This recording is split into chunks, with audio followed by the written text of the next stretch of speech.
안녕하세요. 원맘TV입니다. 네, 오늘 책 한 권 소개할게요. 도네신에게 사랑받는 세 줄의 마법. 네, 이 책 요즘 엄청나게 많이 소개하고 있죠. 예, 여기저기서 너무 많이 소개하고 있어서 참 이 출판사가 홍보를 참 잘하는 것 같아요.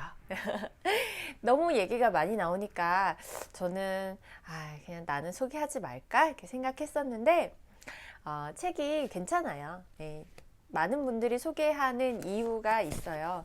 책이 괜찮고 저도 그냥 제 지인들한테 개인적으로 이 책을 소개할 만큼 책이 실천을 바로 하기에 어려움이 없고 굉장히 쉽고 좋아요. 일단 책이 굉장히 글이 적어요. 글수가 많지가 않아서 저는 한 3시간 만에 다 읽은 것 같아요. 읽기가 굉장히 쉽고 책은 원래 한 번 읽으면 내 지식이 아니에요. 그때는 한 50% 정도밖에 이해를 못 하셨다고 보면 돼요. 내가 아무리 이해력이 뛰어나도 책을 다 꼼꼼히 이해하기는 쉽지 않아요. 한 번 읽어서는. 뒤를 읽으면 앞에 부분 다 잊어버리고 그렇게 되거든요. 그래서 최소한 2번은 읽어야지 70% 이상은 나의 지식이 되는 거고요. 저는 그 다음에 이렇게 메모를 해요. 원래 이제 다른 노트에다 좀 메모를 해야 깔끔한데 저는 그냥 그 책 앞에다가 공란에다가 이렇게 요점을 다시 메모를 해요. 그러면 한 90% 정도 나의 지식이 되는 것 같아요. 자, 그래서 이 책은 이렇게 메모 정리까지 다 하는데 하루 정도밖에 안 걸린 것 같아요. 제가 하루를 다 쓴 건 아니어서 하루하고 뭐 반나절 정도면 이틀 정도 소비하시면 충분히 다 읽을 수 있는 책이에요. 이 책이 여기 보시면 후지모토 사키코 이분이 쓰셨는데 엄청 예쁘죠? 완전 모델 같죠? 모델인가 했는데 쇼핑몰을 운영하시는 것 같아요. 쇼핑몰을 액세서리, 예, 패션 소품 관련된 액세서리 쇼핑몰 이런 걸 운영을 하시는데 이분이 처음에는 그 아이가 둘 있고 굉장히 낡은 화장실도 재래식 화장실이 딸린 그런 낡은 집에 살고 있었죠. 월 수입이 100만 원이었대요. 그리고 이제 싱글맘이었어요. 그러니까 아이 둘을 혼자 키우는데 그렇게 낡은 집에서 살고 있으니까 얼마나 힘들어요. 월 수입이 100만 원인 그 상황을 생각해 보세요. 근데 이제 자기는 나름 행복하다라고 자기 위안을 하면서 살고 있는 분이었는데 이분의 장점은 일기를 쓰신 거예요. 일기를 썼고 제가 보니까 그런 자기계발서, 시크릿류의 자기계발서를 많이 읽으신 것 같아요. 그걸 자기 식대로 해보다가 자기 방법을 찾은 거죠. 네. 그래서 일기를 쓰면서 자기 객관화를 하면서 거기에서 자기 인생을 바꿀 만한 방법을 찾아낸 거예요. 그래서 어떻게 변했냐면 월 수입 1억 4천만 원. 예. 불과 2년 만에 월 수입 1억 4천만 원으로 수입을 끌어올렸고 이 돈은 그냥 수치로 딱 보여지잖아요. 그래서 우리가 돈으로 그 결과를 많이 이야기를 하는데 그 뒤에는 삶의 질도 엄청나게 달라졌고 행복 지수가 굉장히 달라진 거죠. 그래서 그 전에는 굉장히 부정적이고 모르겠어요. 표면적으로는 긍정적이지만 내면적으로는 남 탓도 많이 하고 내 탓도 많이 하고 근데 지금은 굉장히 멋진 남자친구와 아이들도 이제 4명이 돼서 행복한 가정을 꾸리고 풍요로움을 누리면서 행복하게 살고 계신 거예요. 그래서 그 비법을 한번 살펴보겠습니다. 네, 이제 방법을 하나하나 알아보겠습니다. 방법은 그렇게 어렵지 않아요. 먼저 첫째, 관찰. 지금의 나를 직시한다. 둘째, 감정. 지금의 감정을 오롯이 느낀다. 셋째, 결정. 원하는 세계의 설정을 정한다. 이게 전부랍니다. 아주 간단하지 않나요? 나는 이 과정을 설정 변경이라고 부릅니다. 이분은 설정이라는 단어를 썼어요. 설정을 변경한다. 그리고 지금 나의 설정을 파악한다. 이 설정이라는 게 뭐냐면요. 지금 내 관념 속에 있는 그 주요된 키워드예요. 지금의 상황은 내가 끌어당긴 거죠. 내가 끌어당겨서 만든 거잖아요. 그러면 내가 지금의 상황을 만드는데 주요하게 가지고 있는 그 관념이 무엇인가? 그걸 바로 설정이라고 했어요. 그러면 설정을 변경하려면 지금의 설정을 파악하는 게 가장 중요하겠죠. 이분은 그래서 일기를 통해서 자기의 설정을 깨닫게 된 거예요. 일기라는 건 굉장히 중요해요. 내가 가진 생각을 머릿속으로 흘려보내면 그걸 객관적으로 볼 수 있는 기회가 사라져요. 그런데 순간적으로 드는 감정을 글로 남겨놓으면 그 감정이 어느 정도 누그러진 다음에 그 글을 봤을 때 객관적으로 보여요. 객관적으로 내 상황을 객관적으로 판단할 수 있는 게 바로 글이에요. 그래서 이분은 자기가 썼던 일기 속에서 감정과 팩트, 사실을 분리해냅니다. 그리고 자기의 감정이 이 팩트와 상관없이 자기가 만들어낸 감정이라는 걸 깨닫게 돼요. 그걸 바로 환상이라고 해요. 사실이라는 것과 전혀 상관없이 자기가 만들어낸 감정을 환상의 세계라고 이야기합니다. 여기 있는 얘 말고 제가 좀 이해하기 쉬운 예를 한 가지 들어드릴게요. 어떤 굉장히 예쁜 금발의 미녀가, 키가 한 167 정도 되는 금발의 미녀가 혼자 앉아서 카페에서 차를 마시고 있어요. 그러면 여기서 팩트는 뭐죠? 금발머리에 160 정도 되는 키를 가진 여자가 혼자 커피를 마시고 있다. 이게 팩트죠. 그런데요, 시선 1, 누군가는 그 모습을 보고 와, 정말 아름다운 금발미녀가 되게 도도하게 커피를 되게 세련되게 마시고 있다. 이렇게 표현해요. 이렇게 받아들이고 이렇게 표현을 해요. 그런데 누군가는 그 모습을 보고 금발에 좀 되게 외로워 보이는 여자가 혼자 쓸쓸하게 막 이 가을을 느끼면서 외롭게 커피를 마시고 있다. 마치 나에게 말을 걸어달라고 하는 것 같다.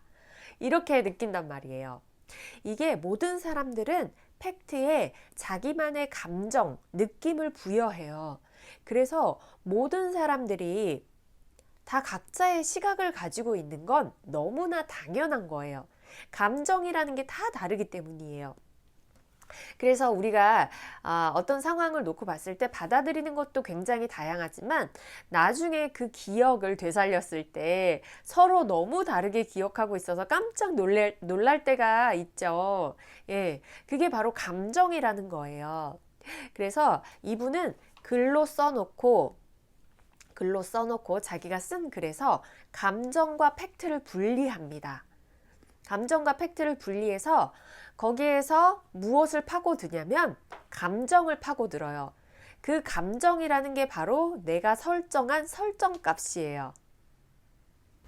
자, 그러면 이분은 실제로 어떤 설정을 가지고 있었는지 살펴볼게요.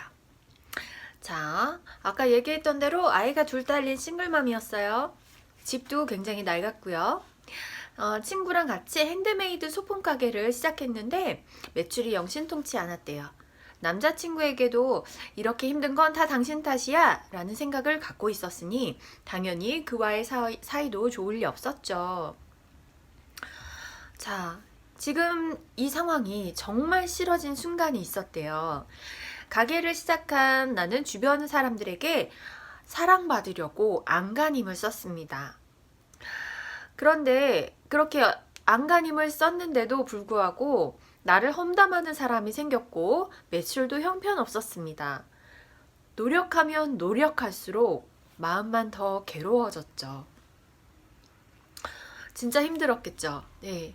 어려운 상황에서 어렵게 가게를 시작했는데 잘해보려고 굉장히 노력을 한 거잖아요. 만약에 자기가 성실하지 않고 노력을 안 했는데 이런 상황이 오면 그렇게 힘들진 않았을 거예요, 마음적으로. 그런데 자기가 노력을 했는데도 결과가 너무 안 좋고 사랑받으려고 애쓰니까 사람들한테 이렇게 험담하는 사람이 생겼을 때 마음이 너무 아픈 거예요. 노력하면 노력할수록 마음만 더 괴로워졌죠. 결국 우울증이 찾아와 한때는 돌발성 난청까지 생겼습니다. 근데 우울증은 마음이 약한 사람이 걸리는 거라는 편견 때문에 우울증이 깊어질수록 자괴감과 불안감이 더 심했습니다. 자, 이때 이분이 일기를 쓴 걸 자신이 보고 남에게 불행해 보일까봐 싱글맘이라고 말하고 싶지 않다라고 쓴 거예요. 그러니까 남에게 불행해 보일까봐 지금 이런 불행한 상황들, 이게 다 자기가 싱글맘이기 때문이고 모든 불행의 원인들이 이런 것에 있다고 생각을 한 거예요.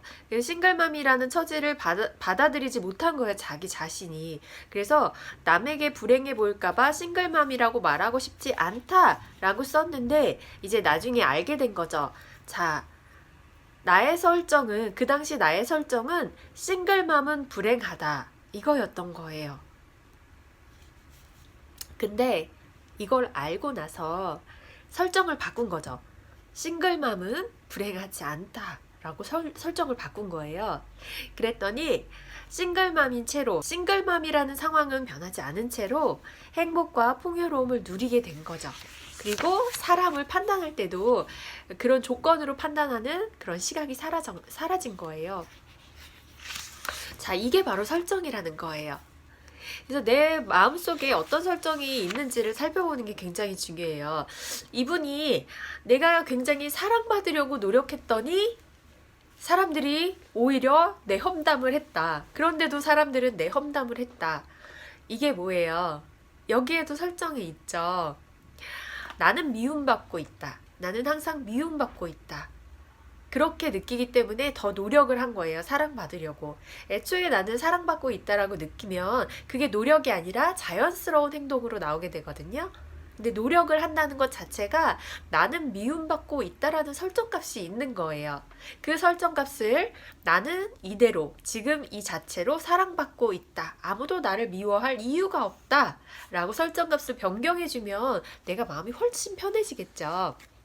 자, 이렇게 내가 그냥 혼자 머릿속으로 생각했을 때는 생각하기 어려운 것들을 글로 썼을 때 나의 설정값을 파악하기가 훨씬 쉬워지는 거예요. 객관화가 되기 때문에. 네. 그래서 저는 이 방법이 굉장히 좋다고 생각합니다. 자, 그래서 일기를 써서 내 감정과 팩트를 분리해서 객관화를 하고 감정으로 더 쉬워진 그 환상의 세계에서 팩트와 환상을 분리하는 작업을 하라는 거예요. 이분이 설정값을 변경할 때 가장 주목해야 될 점은 팩트가 아니에요. 감정이에요. 내가 어떻게 감정을 느끼고 있느냐에서부터 출발을 해야 돼요. 그래서 여러 가지 예시가 나오는데 여기 이제 식품 비용을 식료품 비용을 저희가 30만 원으로 책정을 해 놓은 거예요. 근데 좀 건강을 많이 생각하신 분인 것 같아요. 그래서 건강 주스 같은 거, 해독 주스 같은 것도 막 해 먹고 그랬는데 저희가 항상 그 비용을 초과하게 되는 거예요. 그러면은 항상 괴로운 거죠. 내가 돈을 너무 많이 쓰고 있네? 이런 압박에 자기가 너무 괴로운 거예요. 좋은 걸 먹으면서도. 자, 그래서 그걸 일기로 썼는데 거기에서는 그동안 미루어 두었던 영수증을 정리했다. 주스를 많이 만들어 먹어서 식비가 엄청나다. 하지만 건강과 관련된 지출은 나를 위한 투자다. 5월부터는 신용카드를 쓰거나 인터넷 쇼핑을 하면 바로바로 가계부에 기입을 해야겠다. 1개월 동안 쓴 소액이 얼마인지 보다는 하나하나가 꼭 필요한 지출이었는지 꼼꼼히 확인하면서 빠짐없이 기록하자. 이렇게 했는데 중요한 거는 영수증을 정리했다만 사실이라는 거예요.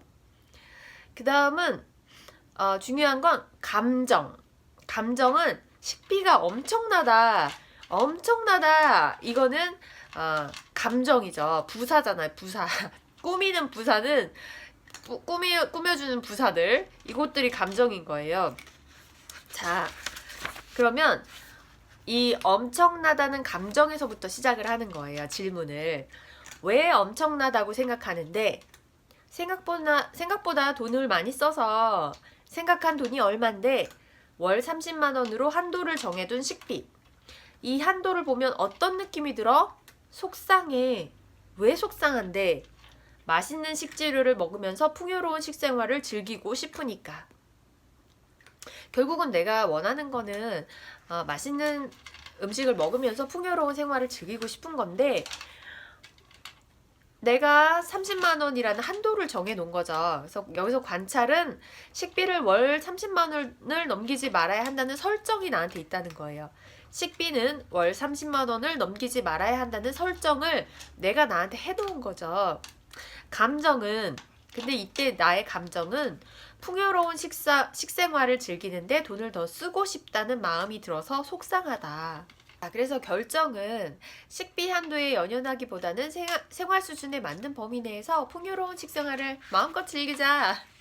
어차피 돈은 똑같이 쓰는 건데 마음가짐에 따라서 그냥 내 감정이 달라지는 거예요. 근데 이 세계는 감정에 의해서 움직이는 세계입니다. 그래서 팩트가 똑같아도 내가 거기에서 어떤 감정을 느끼느냐에 따라서 내가 다음에 겪을 일이 달라져요. 네. 똑같은 30만 원을 썼지만 내가 즐거운 식생활을 즐기면서 건강함을 느끼면서 행복감을 느꼈다. 그러면 계속 행복할 일이 계속 생기는 거고요. 만약에 거기에서 내가 30만 원을 넘게 썼어 이번 달은 막 이렇게 느꼈다. 이런 속상함을 계속 느낀다. 그러면 다음 달에도 속상하고요. 그 다음 달에도 속상하게 되는 거예요. 이 세계는요. 생각보다 감정에 의해서 흘러가는 게 바로 이 세상입니다. 이거 굉장히 중요한 이야기예요. 이 세상은요, 감정 중심으로 흘러가요. 에너지의 관점에서 봤을 때도 감정이라는 게 더 중요해요. 우리가 돈을 쓸 때 뭔가를 갖고 싶어서 돈을 쓰는 거잖아요. 근데 내가 이 돈을 지불하고 내가 원하는 것을 갖게 됐다는 이 즐거움을 느껴야 돼요. 이 즐거움을 느끼면 돈을 이게 기쁘게 쓸 일이 많아져요. 기쁘게 쓸 일이 많아진다는 건 뭐예요? 내가 쓸 돈이 많아진다는 얘기예요. 그런데 이 얘기를 들었을 때 돈을 많이 쓰게 된다고? 이렇게 생각하시는 분들이 있을 거예요. 이게 가난한 사람들이 저지르는 첫 번째 실수예요. 쓰는데 포인트를 맞추면 돈이요 모이질 않고요. 계속 쓰는 게, 그러니까 쓸 돈이 없어져요. 내가 쓸만한 돈이 없어져요. 돈이 오질 않아요. 돈이 없어서 못 쓰게 돼요. 그 이야기가 여기에 나와요. 내가 뭔가를 살 때, 이거 왜 이렇게 비싸? 이거 갖는 건 좋은데, 이 나가는 돈이 아까운 거예요. 그러면 돈이 없어지는 게 싫다. 이거는 곧 돈을 쓰고 싶지 않다는 설정이 된다는 거예요. 조금이라도 절약하자라는 건 가난하게 살고 싶다라는 설정입니다. 그래서 실제로 절약해서 부자가 되신 분들 있잖아요. 그런 분들은 큰 부자는 못 돼요. 큰 부자는 못 되는데 실제로 보세요.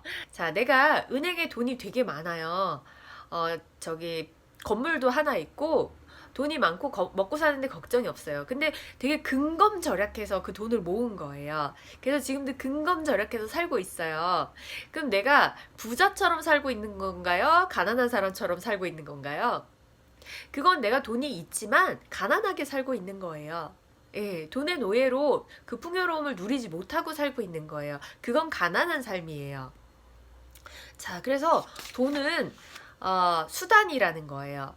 무언가를 내가 원하는 것을 갖기 위한 수단이지 돈 자체가 목표는 아니에요. 그쵸? 우리가 돈을 목표로 돈을 쫓으면 돈이 도망을 가죠. 나한테 안 오죠. 그 이유가 돈은 단지 수단이라는 거예요. 돈은 수단이어서 우리가 돈을 쓸 때 내가 원하는 것을 갖게 되는 그 기쁨, 그 즐거움, 거기에 초점을 맞춰서 그걸 충분히 즐기면 계속 내가 쓸 수 있는 돈이 계속 순환되고 계속 들어오게 됩니다. 그리고 나도 그 돈을 또 소비를 함으로써 또 순환을 시키는 거죠. 돈이라는 건 도구이기 때문에 사용을 해줘야 돼요. 대신 너무 무분별하게 그 가치가 없는 곳에 쓰게 되면 그러면 내가 돈을 홀대하는 게 되죠. 김승호 회장님 돈에 대해서 강의할 때 이 얘기 하세요. 돈을 내가 그 가치 없는 곳에 막 쓰게 되면 그건 돈을 홀대하는 거다. 그래서 돈이 나를 떠나게 된다. 가치 있는 데 써라. 가치 있게 써라. 네. 그런데 내가 나한테 필요한 것들, 나에게 즐거움을 주는 것들, 뭐, 이렇게 너무 지나친 사치나 이런 게 아니면, 근데 저는 그것도 솔직히 상관없다고 생각해요. 내가 거기서 가치만 충분히 느낀다면. 사치도 욕심은 나쁜 거라고 생각하는데요. 욕심은 나쁜 게 아니에요. 내가 나쁘다고 생각하는 욕심이 나쁜 거예요. 이해되시나요? 내가 욕심을 부리는 것 자체는 나쁜 게 아니에요. 욕심이라는 단어를 우리는 부정적인 의미로 사용을 하잖아요.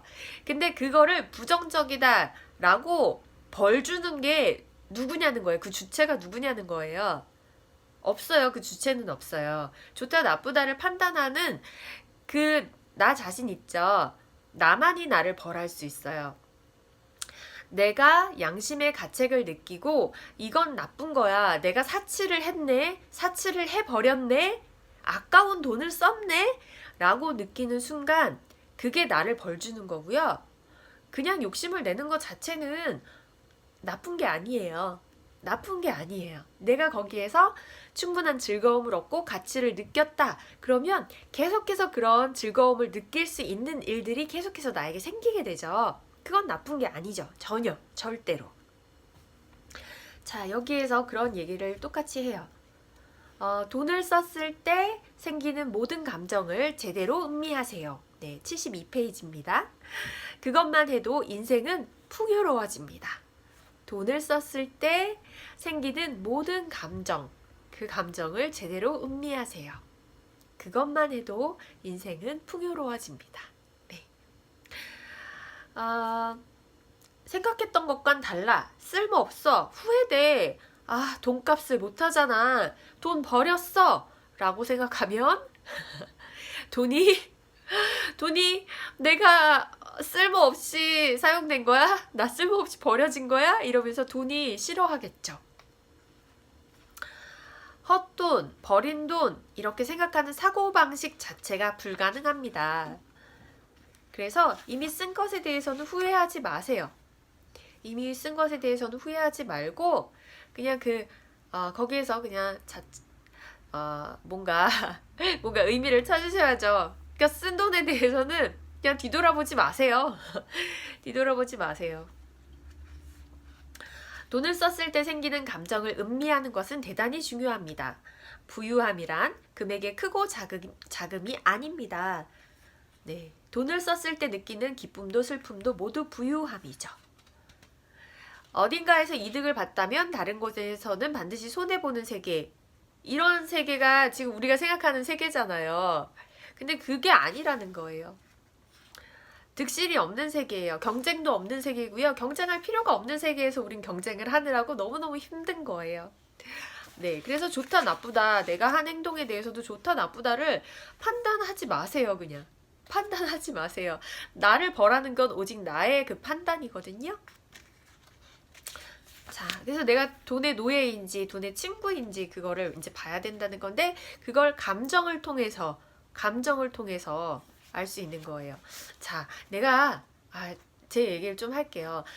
관련된 얘기니까. 갖고 싶은 게 있어요. 사고 싶은 게 있어요. 그럼 사람들은 뭘 생각해요, 먼저? 저 어떻게 사지? 돈 어떻게 만들지? 돈 걱정 먼저 해요. 예, 돈 걱정 먼저 하는데, 갖고 싶은데 지금 돈이 있으면 그냥 사면 되는데 돈이 조금 부족하니까 문제가 되는 거잖아요. 그럴 때 저거 사고 싶은데 돈이 없어, 내가 가난해, 막 이런 그 생각에 빠지지 마시고 그냥 갖고 싶다, 저거 가지면 되게 좋겠다. 여기서도 그 얘기가 나와요. 가방을 갖고 싶으면 그 가방을 갖는 꿈을 꾸는 거예요. 먼저 갖고 싶다는 설정을 하고요. 그 다음에 뭘 하시냐면요, 행동을 해야 돼요. 그러니까 이 책이 제가 가지고 있는 생각하고 되게 비슷한 게 많아요. 몸마음 TV를 통해서 얘기해왔던 것들, 그리고 앞으로 얘기하려고 준비했던 것과 굉장히 일맥상통하는 부분이 많은데, 행동이 되게 중요해요. 복권도 당첨되려면 복권 사야 된다고 얘기하잖아요. 그러니까 보통 끌어당김이라고 하면 끌어당기기만 하시는 분들이 있어요. 심상어만 하는 분들이 있어요. 안 돼요. 행동을 해야 돼요. 중요한 건 뭐가 됐던 내가 행동을 취해요. 그러면요, 꼭 그 방법을 통해서 나한테 오지 않더라도 어떤 방법을 통해서든 나한테 와요. 그러니까 내가 저 명품 가방을 정말 갖고 싶어 라고 생각하고 심상화를 하는 거예요. 그리고 가만히 있는 게 아니라 방구석에 앉아가지고 심상화만 하고 있는 게 아니라 아르바이트를 하러 나가는 거예요. 이 책에서는 그 예시를 들었어요. 아르바이트를 하러 나가면 내가 이제 맨날 알바를 하면서 그 과정을 즐기게 되잖아요. 오늘 좀 힘들었지만 얼마 벌었으니까 얼마만 더 모으면 가방을 살 수 있겠다 라고 생각하잖아요. 그러면 우주가 내가 그 가방을 빨리 가질 수 있게 도와주는 거예요. 그래서 생각지도 않았던 돈이 더 들어온다거나 아니면 경품에 당첨이 돼서 그 가방을 갖게 된다거나, 네, 에너지를 써야 돼요. 뭘로? 행동으로. 행동 에너지로 이 내가 심상화한 것을 행동을 통해서 에너지를 이렇게 풀어줘야 돼요. 순환시켜줘야지. 그래야지 그게 결과물로 현실로 이렇게 돌아오는 거예요. 네. 모든 것은 에너지의 순환으로 이루어집니다. 심상화를 해서 에너지를 키워서 그걸 행동 에너지로 내보내면 그게 현실이 돼서 나에게 돌아오는 거예요. 그럴 때 에이 그러면 어차피 내가 알바해가지고 그거 살 거면 그건 당연히 이루어지는 거잖아요. 그럴 때 심상화를 통해서 내가 저 가방을 갖게 된다라는 심상화를 막 하고 그 기쁨을 느끼면 우주가 도와줘서 아까 얘기했듯이 더 빨리 갖게 되고 더 좋은 걸 갖게 되고 더 많은 걸 갖게 된다는 거예요. 끌어당김은 절대로 내가 그냥 방에 앉아서 심상화만 해도 그게 이루어진다. 그게 아닙니다. 네. 저도 여러분들에게 꿈과 희망을 드리고요. 심상화만 해도 마음 편하게 인생이 저절로 굴러가요 라고 얘기하고 싶지만 이 현실은 그렇지 않아요. 행동을 해야 돼요. 노력을 해야 돼요. 심상화하면서 노력하고 행동했을 때 그때는 반드시 이루어집니다. 진지하게 얘기할게요. 우리가 지금 불가능하다고 생각하는 것들, 불가능하다고 생각하는 꿈이요. 그 꿈을 이룰 때요. 지금은 그냥 가방이라는 너무나 그냥 갖기 쉬운 거, 돈만 있으면 가질 수 있는 걸 예로 들었으니까 잘 안 와닿잖아요. 내가 정말 이루고 싶은 꿈이 있는데 그 꿈이 너무 멀게 느껴지는 거예요. 내가 외교관이 되고 싶어요. 외교관이 되고 싶은데 내가 나이가 많잖아요. 지금 이 나이에 공부를 해서 외교관이 되는 건 거의 불가능하다고 봐야 되죠. 그런데 그걸 불가능하다고 생각하는 게 아니라 내가 정말 그게 하고 싶으면 그냥 목표로 잡고 공부를 시작하는 거예요. 행동을 하는 거예요. 그 외교관이 되는데 걸맞는 행동을 하는 거예요. 그러면 외교관이 못 되더라도 그 비슷한 거라도 된다는 거예요. 어쩌면 내가 정말 하고 싶은 건 외교관이 아니라 외교관의 활동이잖아요. 그 타이틀이 아니라 외교관으로서 사는 삶이 내가 꿈꾸는 거잖아요. 그러면 외교관이라는 그 직업보다 더 멋지면서 내가 꿈꾸는 그런 활동을 할 수 있는 그런 일이 나에게 온다는 거예요. 자, 이제 이해가 되셨죠? 자, 그래서 행동은 굉장히 중요합니다. 우리가 불가능하다고 생각하는 그런 일도 이루어주는 게 바로 심상화, 그리고 그에 걸맞는 행동입니다. 자, 여기에서도 외부에 쓰는 에너지를 내부로 돌려라. 제발 핸드폰 조금 더 보고, TV 좀 더 보고, 게임 좀 더 하고, 지금 잠 좀 더 자려고 하고, 남 험담하고, 이런데 에너지 쓰지 말고, 나를 돌아보는데 그 에너지와 시간을 쓰라는 거예요. 그걸 이분은 일기라는 방법으로 한 거예요. 자, 그래서 이 세 가지 단계로 지금의 설정을 살펴보는 것, 지금의 내 마음속에 어떤 설정이 있는지 내 설정을 살펴보는 거, 그 다음에 관찰을 하고 감정에 초점을 맞추는 거예요. 내가 어떤 감정을 느끼고 있는지 그 감정에서부터 질문을 시작하는 거예요. 자, 그런데요. 그 감정을 파악할 때 중요한 게요. 내가 느끼는 모든 감정을 인정해줘야 돼요. 아까 계속 얘기하는 게 옳고 그른 거를 판단하지 말아라. 판단하지 마라 그냥. 이게 정말 중요해요. 내가 무슨 감정을 느꼈을 때 이건 좋은 감정, 이건 나쁜 감정, 나쁜 감정은 느끼면 안 돼. 라고 하는 이 행동, 그게 이제 불행의 씨앗이에요. 그러니까 내가 느끼는 모든 감정을 인정해 주세요. 인정해 주세요. 그래서 내가 그런 생각을 하는구나. 내가 갑자기 누가 되게 미워요. 누가 되게 미운 행동을 해서 그게 너무 미워 죽겠어요. 꼴 보기 싫어 죽겠어요. 근데 무조건 긍정적으로 생각하라 그랬지. 그래서 막 그 사람을 마음속으로 막 사랑합니다. 막 하고 있어. 그러면 화병 생겨요. 예, 화병 생기고요. 그럴 때 어떻게 하냐면요. 아, 내가 저 사람을 미워하는구나. 내 마음속에 그런 감정이 드는구나. 라고 관찰을 하는 거예요. 그것만 해도 그 마음이 되게 많이 누그러져요. 그 감정이 싹 내려가면서 아, 내가 이런 감정을 느끼는구나 하고 관찰자의 입장이 되는 거예요. 네. 이게 굉장히 중요해요. 판단을 하지 말고 관찰을 하세요. 내가 저 사람을 이렇게 생각하고 있구나. 내가 이런 것에는 이런 감정을 느끼는구나. 이걸 관찰을 하는 거예요. 판단을 하는 게 아니에요. 자, 여기에서 예를 든 거를 말씀드릴게요. 어, 아이가 둘 있는데 엄마가 이제 일을 하러 나갔어야 됐잖아요. 그래서 아이들이 이제 막 엄마 가지마 하면서 막 매달리고 애들을 떼어놓고 이렇게 일을 하러 가는 게 얼마나 힘들었겠어요. 근데 그거에 대해서 제가 안타까운 마음이 있었는데 그거에 대해서 관찰한 내용을 써놓은 거예요. 그런 아이들에 대한 되게 죄책감이 있었는데 자기가 그런 아이들을 돌봐주지 못하는 죄책감의 근본적인 원인을 찾아보니 자기가 어렸을 때 엄마한테 받았던 상처의 그 근본적인 원인이 있다고 판단을 한 거예요, 이분이. 엄마가 선생님이었고 자기가 이제 그 반의 학생인데 엄마가 다른 아이들하고 나를 똑같이 대하는 게 너무 싫었던 거예요. 그게 너무 서운했던 거예요. 그리고 이제 엄마한테 그래가지고 난 좀 특별해 보이려고 학교에서 엄마한테 엄마! 이랬더니 엄마가 혼내면서 선생님이라고 불러야지! 이렇게 한 거예요. 그게 너무 서운했던 거예요. 아무도 나를 보살펴주지 않았어. 외로웠어. 무서웠어. 저 사람이 사과하지 않는 한 난 행복해질 수 없어. 내가 행복해지면 저 사람이 나한테 한 잘못이 괜찮다는 게 되잖아. 그런 건 절대 용납할 수 없어. 이게 자학이죠. 자학의 끝이죠. 이런 감정적인 걸 이제 병의 원인으로 볼 때 이런 이유 있잖아요. 누군가한테 내가 상처를 받았는데 특히나 그게 부모님인 경우가 굉장히 많아요. 사춘기 때 삐뚤어지는 경우 있죠. 그게 이런 거예요.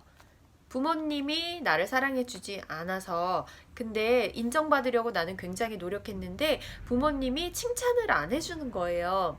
그러면 처음에는 사랑받고 인정받으려고 막 노력을 하다가 어느 순간 이게 소용없구나 라는 생각을 하고 그때부터는 그냥 반대로 나가는 거예요. 반대로 해서 차라리 내가 말썽을 부렸더니 더 관심을 가져주는 거예요. 그래서 사랑받으려고 오히려 그때부터는 말썽을 부리기 시작해요. 그리고 나중에 가서는 내가 잘 되고 행복하면 부모님이 행복해지잖아요. 뿌듯해지고 행복감을 느끼잖아요. 그게 싫어서 인생을 망쳐버려요. 그런 일이 우리 마음속에 있어요. 자, 근데 이분은 이제 그걸 깨달은 거예요. 모두 다 내 선택이었다. 끊임없이 엄마를 원망하면서 내 자유를 억압한 채 살아가는 것은 이제 그만두자 라고 깨달은 거예요. 그런 내 마음속에 있는 관념이나 치유되지 못한 거에서 찾기 시작하면 끝이 없어요. 끝이 없는데 과거는 과거잖아요. 과거가 계속 현재에 영향을 미치게 놔두는 게 현명한 걸까요? 과거는 이미 끝났어요, 과거에. 근데 그게 계속 나한테 영향을 주고 있는 거예요. 그러면 그게 과거가 아니라 현재죠. 과거는 그냥 과감하게 과거로 끝내세요. 이유를 거기로 돌리고 핑계를 거기로 돌리는 건요. 얼마든지 할 수 있어요. 그냥 남들한테 나 이래서 이래라고 얘기하면 남들은 그래, 네가 그래서 그랬구나 이렇게 공감해 줄 수 있어요. 불쌍해 보일 수 있어요. 그런데 그게 내 삶을 행복하게 만드나요? 그렇지 않아요. 내 삶을 행복하게 만드는 건 내가 과감하게 그런 원인과 이유들, 핑곗거리들을 그냥 과감하게 버려버리고 행복을 선택하면 돼요.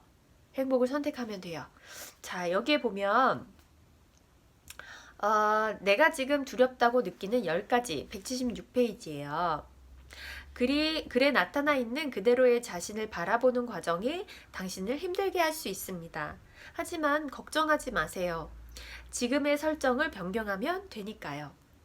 이 페이지는 자신에게 질문하고 대화하는 연습이기도 합니다. 그래서 자기가 두렵다고 느끼는 10가지를 써보래요. 근데 자기가 이제 예전에 했던 내용이에요. 사람들 앞에서 말하기, 세미나에 참석하기, 책 사기, 아이들을 두고 외출하기, 모아둔 돈이 없는 것. 이런 내용이었는데, 자, 이번 세미나에 참석하기 두려운 이유. 이거에 대해서 이제 자기가 파고든 거예요. 두렵다는 감정, 거기서부터 시작하는 거죠. 돈과 시간이 없어지니까, 아이들을 돌봐야 하니까, 그럼 돈과 시간이 있고, 아이들을 돌보지 않아도 되면 어떻게 할 건데? 그럼 세미나에 갈 수 있다는 거야? 이렇게 질문을 해보는 거예요. 내가 돈과 시간이 있으면 세미나에 가고 싶은 거야? 자, 여기에는 어떤 설정이 있었냐면 내 자유는 돈과 시간에 달려있다. 아이가 있으면 부자유스럽다. 그렇죠. 세미나라는 거를 가고 싶은데 지금 참석하는 게 가고 싶은 세미나인데 참석을 하기가 두려운 거예요. 거기에는 따지고 보니까 생각을 따라가면서 질문을 해보니까 돈과 시간을 소비하게 되는 게 두려웠고 돈과 시간을 소비하는 게 두려웠고요. 그리고 그럼으로써 아이들을 돌보지 못하는 게 두려운 거였어요. 그러면 문제는 여기서 세미나가 아니죠. 돈하고 시간, 그리고 아이들이 문제인 거죠. 아이가 있으면 부자유스럽다라는 설정이 나한테 있는 거예요. 그래서 거기에서부터 설정을 바꾸기 시작한 거예요, 이 사람은. 아이들에 대한 설정에 대해서 먼저 얘기를 해볼게요. 이분은 엄마처럼 아이들을 외면하고 싶지 않아라는 설정이 있었고요. 아이들을 버려두고 나가는 엄마는 나쁜 엄마야 라는 설정이 있었던 거예요. 그걸 관찰을 통해서 나에게는 아이를 두고 외출하는 엄마는 나쁜 엄마다 라는 설정이 있다. 그리고 거기서 나온 감정은 죽을 때까지 엄마를 원망하기도 싫고 나 자신을 올가맨 채 살아가기도 싫다 라는 감정으로 도출이 된 거예요. 질문을 통해서. 자, 그러면 어떻게 결정을 할 거냐? 이 상황을 어떻게 다르게 재설정을 할 거냐? 내가 원하는 상황은 어떤 상황이냐? 나는 세미나에 가고 싶다. 그래서 결정. 아이와 계속 함께 하지 않아도 괜찮다. 결국은 그 세미나에 가서 내가 더 많은 돈을 수익 창출을 할 수 있는 지식을 얻는 것이 앞으로 미래를 내다봤을 때는 더 도움이 되고 나는 그 세미나에 참석하고 싶고 그게 결국은 아이를 위한 일이기 때문에 잠깐 아이와 떨어져 있는 것도 아이에게 잘 납득만 시키면 그건 나쁜 엄마가 아니다 라는 결론을 도출한 거예요. 그래서 아이와 계속 함께 하지 않아도 괜찮다라는 상황 설정을 변경하게 된 거죠. 네. 그래서 이런 구체적인 방법은 한번 책을 사서 읽어보세요. 책이 좋아요. 네, 바로 실천하기에 되게 좋아요. 이렇게 100번 쓰시고 100일 동안 쓰고 그것도 뭐 이렇게 동기부여 되는데 되게 좋은데요. 저는 이게 그거보다 먼저 돼야 된다고 생각해요. 예, 이렇게 일기 쓰고 내 감정을 오롯이 관찰하고 오롯이 느끼는 것. 이게 선행된 다음에 그 다음에 구체적인 나의 목표가 거기에서 생겨날 수 있거든요. 그러면 내 삶을 어떻게 바꿔볼까, 설정을 어떻게 바꿀까가 이제 정해지잖아요. 그러면 그 설정, 바뀐 설정을 한번 그걸로 살아보는 거죠. 바뀐 설정의 감정으로 한번 살아보고 그러다 보면 삶의 목표가 생기죠. 꿈이 생기고 그러면 그때 100번 쓰기, 100일 동안 쓰기 이걸 하시는 거예요. 저는 이게 초기 단계인 것 같아요. 이게 없이 바로 100번 쓰기, 100일 동안 쓰기로 가니까 괜히 욕심 부리는 것 같고 집착하는 것 같고 행동은 안 되고 이렇게 이런 일이 생기는 거거든요. 안 되면 또 안 되는 이유 계속 찾고 그래서 사람이 성공을 하고 뭔가 변화를 하려면요 되는 이유를 찾아야 돼요. 나는 똑같아요. 내 상황은 똑같은데요. 누구는 되고 누구는 안 돼요. 안 되는 사람은 안 되는 이유를 계속 찾는 사람이고요. 되는 사람은 되는 이유를 찾는 사람이에요. 네, 그래서 돈의 신에게 사랑받는 세 줄의 마법. 네, 요거 실천하면 재밌을 것 같아요. 네. 사서 구체적인 것들 읽어보시고 그냥 얘기로만 듣고 하시기에는 조금 어려울 것 같아요. 여기에 예시가 많이 나와 있으니까 이 예시를 보고 한번 쭉 실천을 해보시면 재밌을 것 같아요. 무조건적인 긍정이 아니라 납득을 하는 거죠. 내가 왜 긍정을 행해야 되는지 그걸 납득을 하는 거죠. 저는 그게 되게 중요한 것 같아요. 긍정하건 하는데 그게 잘 안 되는 이유가 조금 하다가 말고 잘 안 되고 하는 이유가 무조건 긍정하세요. 긍정하면 좋은 일이 일어납니다. 하니까 안 받아들여지는 것 같아요. 나는 행운하다. 나한테는 행운이 쏟아진다. 하면 정말 그 하루 동안요. 엄청난 일이 일어나요. 예. 저는 그거를 매번 느껴요. 그걸 한 날은 지하철도 정말 딱 도착하면 바로 딱 오고요. 버스도 가면 바로 딱 오고요. 정말 행운이 하루 동안 넘쳐나요. 그런데 그런 걸 못하는 이유가 본인 스스로가 이해가 안 되고 납득이 안 되는 거죠. 억지로 하려니까 안 되는 거예요. 그래서 무조건적으로 하라는 게 아니라 처음에 자기의 설정을 파악을 하고 그 다음에 자기의 감정을 다 느껴주고 짜증이 난다? 그럼 내가 짜증을 느끼는구나. 내가 짜증을 느끼는구나. 짜증을 왜 느낄까? 도대체 짜증의 원인은 어디에서부터 비롯된 걸까? 질문을 하는 거예요. 자기 감정에 대해서. 네. 그러면서 내가 가지고 있는 설정을 파악을 하고 그걸 설정을 변경해 주는 거죠. 내가 원하는 삶으로, 내가 원하는 설정으로. 네. 그래서 한번 해보시면 좋을 것 같아요. 네. 추천합니다. 네. 감사합니다. 또 만나요. 행복하고 풍요로운 삶 사세요. 위대한 여러분. 위대한 여러분. 행복하게 사시기 바랍니다. 안녕.